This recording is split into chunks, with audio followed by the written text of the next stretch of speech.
ওমর ফারুক রাদিয়াল্লাহু তাআলা আনহু কুফায় একজন গভর্নর নিয়োগ করেছিলেন।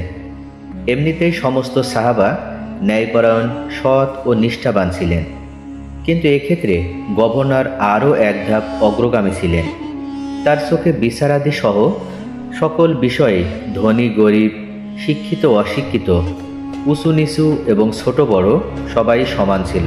কোনো ব্যাপারে কারো কোনো তোয়াক্কা না করে ন্যায়সঙ্গতভাবে বিচারাদি ও শাসন কাজ চালাতেন। এতে করে এক শ্রেণীর হোমরা চোমরা ও ধনাঢ্য ব্যক্তি অসন্তুষ্ট হয়ে তার বিরুদ্ধে চক্রান্ত শুরু করল। তারা বিশ্বস্ত সূত্রে জানতে পারল গভর্নর ওমর রাদিয়াল্লাহু তাআলা আনহু এর সাথে সাক্ষাৎ করার জন্য মদিনা যাবেন।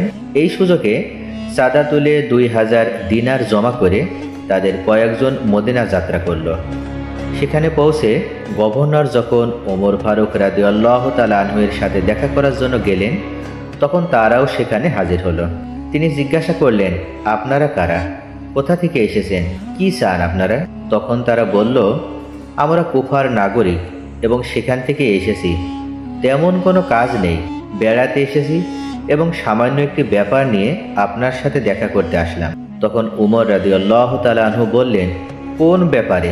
তখন তারা বলল, আপনার এই গভর্নর বায়তুল মালের সম্পদ আত্মসাৎ করে আমাদের নিকট এই 2000 দিনার জমা রেখেছিল, ওটা আপনাকে ফেরত দিতে এসেছি আমরা। ফারুকে আজম রাদিয়াল্লাহু তাআলা আনহু গভর্নরকে প্রশ্ন করলেন, তাদের অভিযোগ কি সত্য? তখন গভর্নর বললেন, না, তারা মিথ্যা বলেছে। আমি ওদের নিকট 4000 দিনার জমা রেখেছিলাম, কিন্তু তারা 2000 আত্মসাৎ করে বাকি 2000 জমা দিতে এসেছে। ওমর ফারুক রাদিয়াল্লাহু তাআলা আনহু বললেন, তুমি এ কাজ কেন করলে? তিনি উত্তরে বললেন, আমি মরে যাবার পর ছেলে মেয়েদের জীবিকা যেন ভালোভাবে চলে, আমি সেই জন্য এটা করেছি মাননীয়। গভর্নরকে বিপদে ফেলতে এসেই সেই লোকগুলো এবার নিজেরাই বিপদে পড়েছে এবং তারা আমিরুল মুমিনিন ওমর ফারুক রাদিয়াল্লাহু তাআলা আনহুর নিকট ভুল স্বীকার করে ক্ষমা চেয়ে বলল, হে আমিরুল মুমিনিন, আপনার এই গভর্নর খুবই কড়া শাসক। শাসন কাজ চালাতে গিয়ে আমাদের কোনো পরামর্শ নেন না এবং আমাদের মান সম্মানের দিকে লক্ষ্য রেখে একটুও এদিক ওদিক করেন না। এতে করে আমাদের মান সম্মান ক্ষুণ্ণ হচ্ছে। কাজেই তাকে আমাদের ওখান থেকে সরাবার জন্য আমরা চাঁদা তুলে 2000 দিনার জমা করে এই ষড়যন্ত্রে জাল বুনেছিলাম।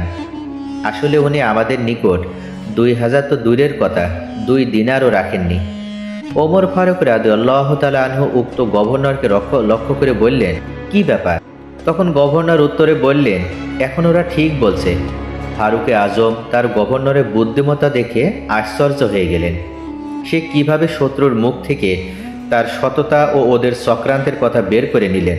তিনি জিজ্ঞেস করলেন, হে গভর্নর, তুমি কেন এ ধরনের কৌশল অবলম্বন করলে? তখন গভর্নর উত্তরে বললেন, হে আমিরুল মুমিনিন, তারা তো কয়েকজন, একজন দাবি পেশ করেছে, তার সাথে কয়েকজন সাক্ষী আছে, কিন্তু আমার তো কোনো সাক্ষী নেই। কাজেই কৌশল অবলম্বন করা ছাড়া আর তো কোনো উপায় ছিল না। আমিরুল মুমিনিন গভর্নরের উপস্থিত বুদ্ধি দেখে এবং তার কৌশল অবলম্বন করা দেখে তাকে ধন্যবাদ জানালেন।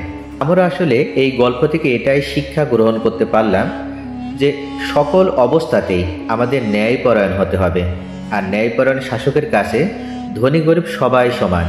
তিনি সৎভাবে রাষ্ট্র চালালে আল্লাহ পাক তাকে যে কোনো বিপদ আপদ থেকেই সাহায্য করবেন।